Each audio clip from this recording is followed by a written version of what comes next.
Hi guys, कैसे हैं आप सब। Welcome back to the channel. I am Anurag Mohan Bhatnagar, a fourth year law student at NLU Odisha. ठीक है, तो आज की वीडियो आपको वैसे थंबनेल से पता ही लग गया होगा कि we shall be discussing about the Indian parliament. ठीक है, तो इसमें ये अभी फर्स्ट पार्ट है। ठीक है, आई आस्क्ड ऑन टेलीग्राम। ठीक है, टेलीग्राम पे मैंने पूछा था सबसे कि इंडियन पार्लियामेंट पे एक स्पेसिफिक वीडियो चाहिए क्या। तो सब लोगों ने मतलब बहुत लोगों ने कहा था कि हाँ, अगर हो पाए तो ठीक है। तो हमने इस फर्स्ट पार्ट में डिस्कस किए हैं पार्लियामेंट ऑफ इंडिया के फंक्शंस, हाउसेस और सेशंस। ठीक है, अब बिल्स के बारे में मनी कितने तरह के बिल्स होते हैं वो सब हम पार्ट टू में डिस्कस करेंगे। ठीक है, पार्ट टू भी जल्दी आएगा। अभी पार्ट वन हम स्टार्ट करते हैं जल्दी से। तो आ जाते हैं सबसे पहले कि पार्लियामेंट में बेसिकली होता क्या क्या है। ठीक है, तो पार्लियामेंट में तीन बॉडीज़ हैं। ठीक है, तीन मेन बॉडी, मेन नहीं, तीन ही बॉडीज़ हैं। ठीक है, तीनों अपने आप में बहुत इंपॉर्टेंट फंक्शंस करते हैं। ठीक है, तो the first one is Rajya Sabha, सबको पता होगा। The second one is the Lok Sabha and the third is the president. ठीक है, तो जब भी क्वेश्चन आए कि what does the parliament consist of, तो हमें ये तीनों बताने हैं। ठीक है, the parliament consist of the Rajya Sabha, the Lok Sabha and the president. ठीक है, president is also as important as these two. ठीक है, लोकसभा एंड राज्यसभा। ठीक है, हमेशा याद रखना कि प्रेसिडेंट को भी इंक्लूड करना है हमें। ठीक है, जैसे यहाँ लिखा है, the parliament also termed as the union legislature. ठीक है, consist of three bodies, the three functionaries of the nation's democracy. ठीक है, इसलिए ये चीज़ काफ़ी इंपॉर्टेंट है। ठीक है, Rajya Sabha, Lok Sabha and the president. अब सबसे पहले बात करते हैं राज्यसभा के बारे में। तो जो मेंबरशिप है राज्यसभा की, एक बार में 250 मेंबर से ज़्यादा नहीं हो सकते। ठीक है, 250 is the upper limit. Okay, 250 से ज़्यादा मेंबर्स नहीं हो सकते, और इसमें भी जो 12 मेंबर्स होते हैं वो नॉमिनेट किए जाते हैं। ठीक है, और नॉमिनेट कौन करता है, तो नॉमिनेट प्रेसिडेंट करता है। ठीक है, जैसे यहाँ लिखा है, the rest 12 members are nominated by the president on the basis of their excellence in literature, science, art and social service. ठीक है, ये चार फील्ड्स में देखते हुए जो राज्यसभा में प्रेसिडेंट होता है, तो मतलब जो प्रेसिडेंट होता है वो 12 मेंबर्स को नॉमिनेट करता है। ठीक है, और बाकी जो 238 मेंबर्स होते हैं उनका इलेक्शन होता है। अब इलेक्शन में वोट कौन देता है, तो वोट देते हैं जो हमारे रिप्रेजेंटेटिव्स होते हैं स्टेट लेजिस्लेटिव असेंबलीज़ के और यूनियन टेरिटरीज़ के। वो इसमें वोट देते हैं। ठीक है, तो the state representatives are elected by the members of state legislative assembly through single transferable vote. ठीक है, तो अब सिंगल ट्रांसफरेबल वोट बेसिकली क्या होता है, तो जैसे मान लो अगर चार लोग एक पोस्ट के लिए लड़ रहे हैं। ठीक है, तो सबसे पहले निकाला जाएगा, एक कोटा होता है। ठीक है, एक कोटा निकाला जाएगा जिस कोटा को एक्सीड करना होगा एक पर्टिकुलर कैंडिडेट को in order to stand elected. ठीक है, उस कोटा को कंप्यूट किया जाता है बेसिकली एक फॉर्मूला के थ्रू। ठीक है, तो मान लो वो कोटा एक्स है। ठीक है, x number of votes, x number चाहिए होगा उस पर्टिकुलर कैंडिडेट को इलेक्ट होने के लिए। ठीक है, तो अब इसको ये जो चार लोग हैं, जो लोग वोट कर रहे हैं, ठीक है, जो लोग इलेक्ट कर रहे हैं, वो अपनी चार प्रेफरेंसेस बताएंगे। ठीक है, कि फर्स्ट में हम ये इसको वोट देना चाहते हैं, सेकंड में इसको, थर्ड में इसको, फोर्थ में इसको। ठीक है, चार प्रेफरेंसेस बताएंगे, और फिर उसके अकॉर्डिंग अगर पहली प्रेफरेंस वाले जो पर्सन है उसने ये कोटा एक्सीड कर दिया तो ही स्टैंड्स इलेक्टेड। ठीक है, पर अगर नहीं कर पाया तो पहले राउंड में जिसके भी सबसे कम वोट होंगे बंदा, वो रिप्रेजेंटेटिव शैल बी डिसक्वालीफाइड। ठीक है, अब उस पर और काउंट नहीं किया जाएगा। ठीक है, तो अब सेकेंड राउंड में सिर्फ तीन लोग बचेंगे। ठीक है, फिर तीन लोगों में प्रेफरेंस के हिसाब से अगर किसी ने ये कोटा एक्सीड कर लिया तो he shall be deemed elected. ठीक है, ये होता है single transferable vote, the vote gets transferred. ठीक है, क्योंकि आप प्रेफरेंस वाइज वोट देते हो।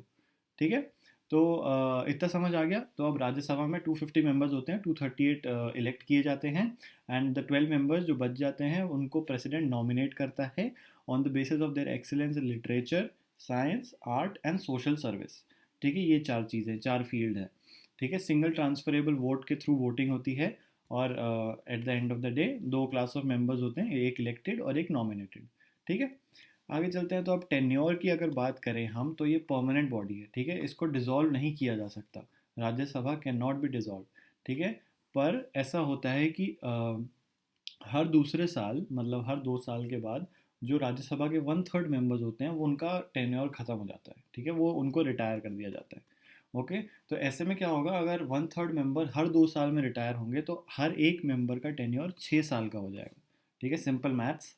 ठीक है, तो 1/3 मेंबर हर दूसरे साल में रिटायर किए जाते हैं।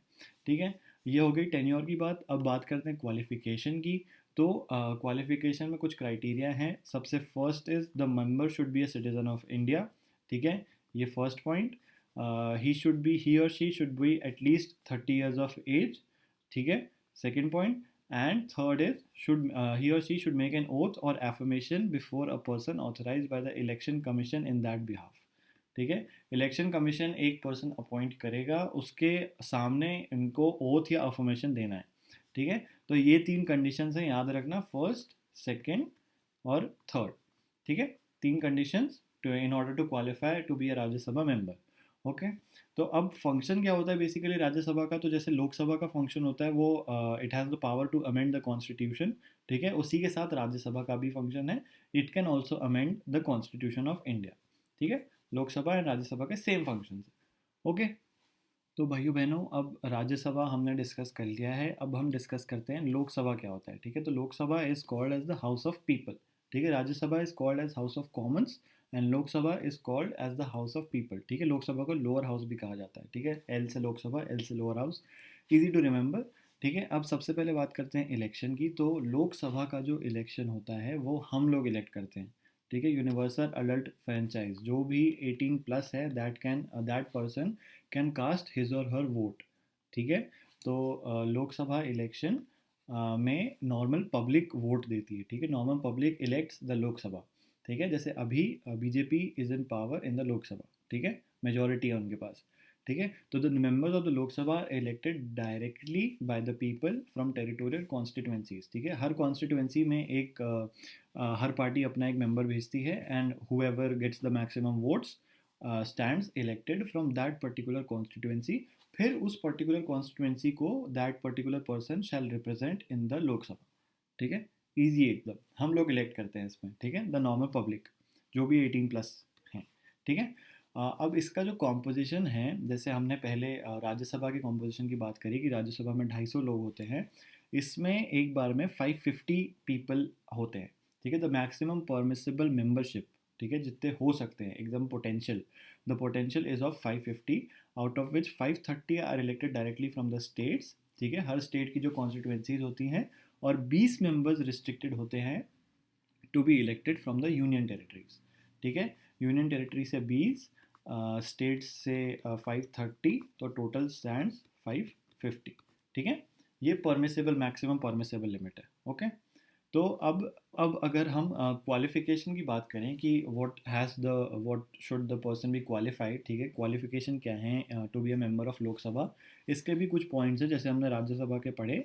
तो इसका है the member should be more than 25 years of age. ठीक है, first point. Second is he और she should be registered as a voter in India. ठीक है, second point. Third is he should make an oath और affirmation as may be laid down by the parliament. ठीक है, पहले जो राज्यसभा में था वो था as laid down by the election commission. ठीक है, पर यहाँ पे पार्लियामेंट नहीं, ये चीज़ ज़रा याद रखना, दिस इज़ वेरी इंपॉर्टेंट। और अगर याद नहीं रखोगे तो it can be confusing also. ठीक है, राज्यसभा में था election commission, but here in the Lok Sabha it is the parliament. Okay, he should not be disqualified by any law to be a member. ठीक है, ये भी पॉइंट है, इसको फोर्थ कंसिडर कर लेना। ठीक है, तो 4 एसेंशियल्स हैं in order to be stand qualified to be a member of Lok Sabha. ठीक है, ये चारों को याद रखना। अब आगे चलते हैं, तो सेशंस की बात कर लेते हैं। हमने राज्यसभा क्या होता है, कैसे लोग इलेक्ट होते हैं, वो सब बात कर ली हमने। अब हम बात कर लेते हैं राज्यसभा लोकसभा के बाद हम बात कर लेते हैं कि पार्लियामेंट में सेशंस क्या क्या होते हैं। ठीक है, काम क्या होता है पार्लियामेंट में। तो सबसे पहले आता है budget session. Budget session starts from February to May. अभी फरवरी में बजट सेशन स्टार्ट हो जाएगा। ठीक है, second is the monsoon session. Monsoon session starts from July to September. ठीक है, and the third and the last session of the year is the winter session. ठीक है, November to December. Budget session सबसे पहले, फिर उसके बाद monsoon, फिर उसके बाद विंटर। ठीक है, इजी टू रिमेंबर है एकदम, बेसिक बेसिक टर्म्स है। ठीक है, तो अब एक पार्लियामेंट की जो सिटिंग होती है उसको किस किस तरीके से टर्मिनेट किया जा सकता है और किसके पास पावर है टर्मिनेट करने की, ये चीज़ हम डिस्कस करेंगे। ठीक है, तो ऑल इन ऑल चार तरीके हैं। ठीक है, adjournment, adjournment sine die, prorogation और डेजोल्यूशन, जिनसे एक पार्लियामेंट की सिटिंग को टर्मिनेट किया जा सकता है। ठीक है, अब कौन कौन करता है, किसके पास पावर होती है, ये अब हम पढ़ते हैं। ठीक है,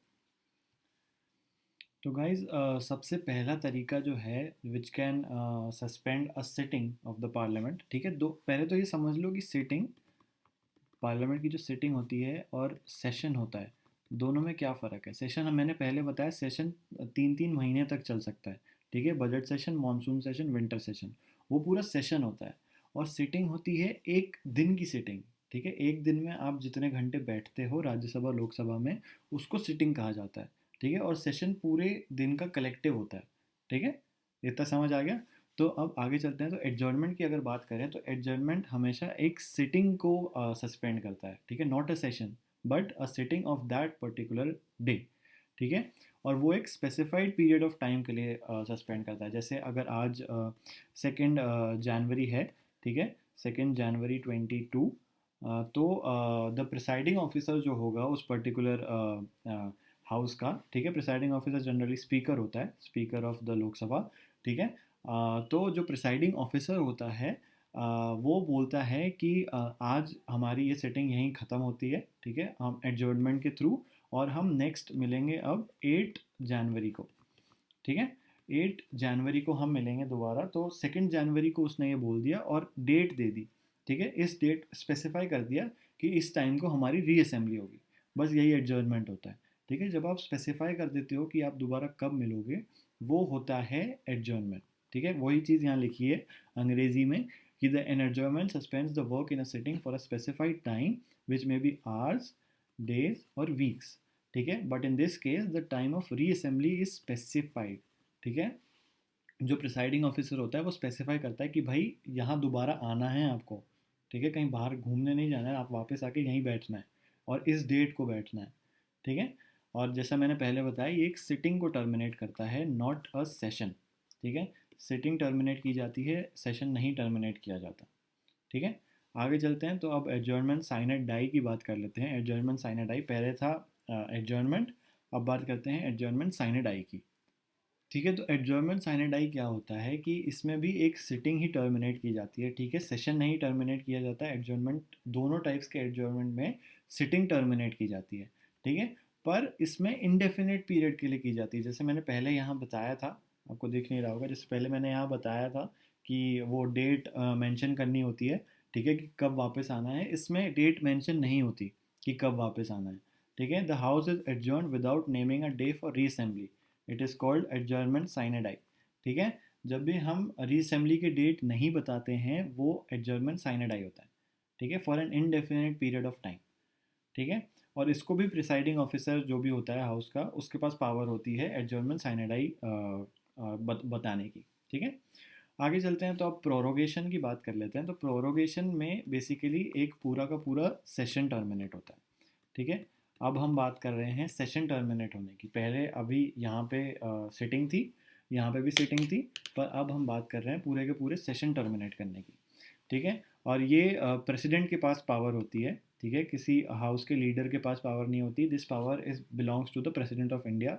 ठीक है, और ये कॉन्स्टिट्यूशन में लिखी है ये power under article 85 clause 2 sub clause A. ठीक है, आर्टिकल याद रखना इज इम्पॉर्टेंट। ठीक है, पूछा जा सकता है एग्जाम में। ठीक है, तो इसमें पूरा का पूरा सेशन टर्मिनेट कर देता है प्रेसिडेंट। ठीक है, no none other than the president of India. ठीक है, और इससे ऑब्वियसली अगर पूरा सेशन टर्मिनेट किया जाएगा तो सिटिंग भी टर्मिनेट होगी, और सेशन तो खैर टर्मिनेट हो ही रहा है। ठीक है, तो सिटिंग और सेशन साथ में टर्मिनेट किया जाता है।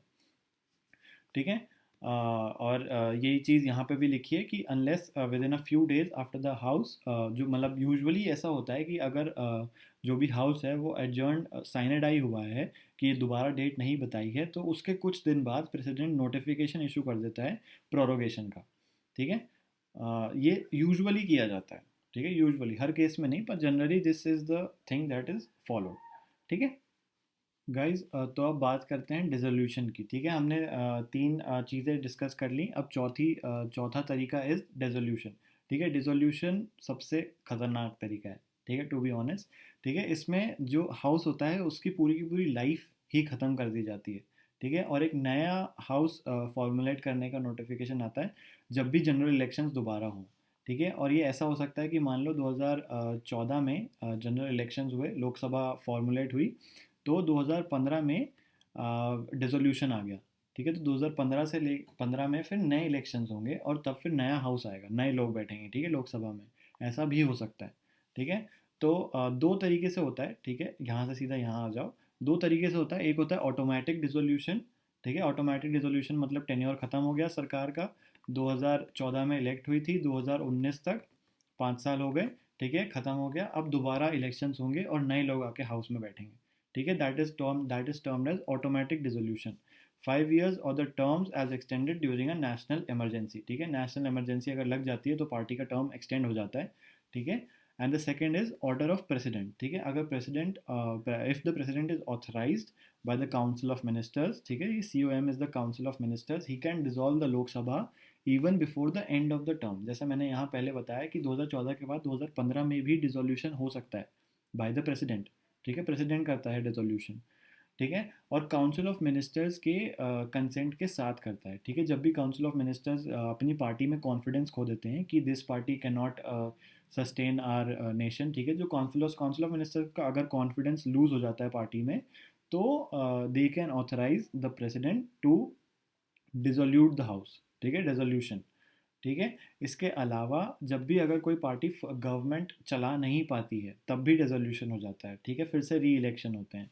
ठीक है, once the Lok Sabha is dissolve before the completion of its tenure the dissolution is irrevocable. ठीक है, आप जाके बोल नहीं सकते कि अरे अरे हमसे गलती हो गई भाई, वापस आ जाओ घर में। लोकसभा में मतलब घर यार, लोकसभा हाउस ना। तो ऐसा नहीं होता। ठीक है, if the Lok Sabha is dissolve once, तो भाई दैट रीजनिंग स्टैंड्स। ठीक है, आप वापस नहीं बुला सकते किसी को। और अब सबसे इम्पॉर्टेंट बात यह है कि जो लोकसभा है, it is the only house that is subject to the resolution. ठीक है, राज्यसभा नहीं होता है, राज्यसभा में रेजोल्यूशन नहीं कर सकता president, because Rajya Sabha is a permanent house. ठीक है, वहाँ पे लोग इलेक्ट नहीं करते हैं लोगों को, मैंने पहले भी बताया ये। ठीक है, that is not subject to resolution, only the Lok Sabha is subject to resolution. ठीक है। ठीक है, तो guys with this we have come to an end of our part 1। ठीक है, पार्ट 1 हमने डिस्कस किया, इसमें पार्लियामेंट की फंक्शनिंग, बेसिकली लोकसभा क्या होता है, राज्यसभा क्या होता है, और एक पर्टिकुलर सेशन या फिर पूरी की पूरी सिटिंग कैसे टर्मिनेट की जाती है और किसके पास पावर्स होती हैं। ठीक है, ये चीज़ हमने डिस्कस करी। अगर आपको वीडियो अच्छी लगी हो तो प्लीज़ लाइक करना, subscribe to the channel occupied, और भाई टेलीग्राम पे भी सब्सक्राइब कर लेना। ठीक है, वहाँ पे काफ़ी सारी चीज़ें डिस्कस होती हैं, डाउट से लेके कैसी कैसी वीडियोस आपको चाहिए, करंट अफेयर्स की, लीगल की, किसी भी रीज़न की। ठीक है, वो सब चीज़ें हम डिस्कशन ग्रुप में डिस्कस कर लेते हैं। ठीक है, तो टेलीग्राम ग्रुप ज़रूर ज्वाइन कर लेना। ठीक है, पार्ट 2 भी आई ट्राई कि जल्दी से जल्दी आई पोस्ट। ठीक है, I will see you in the next class. Bye bye.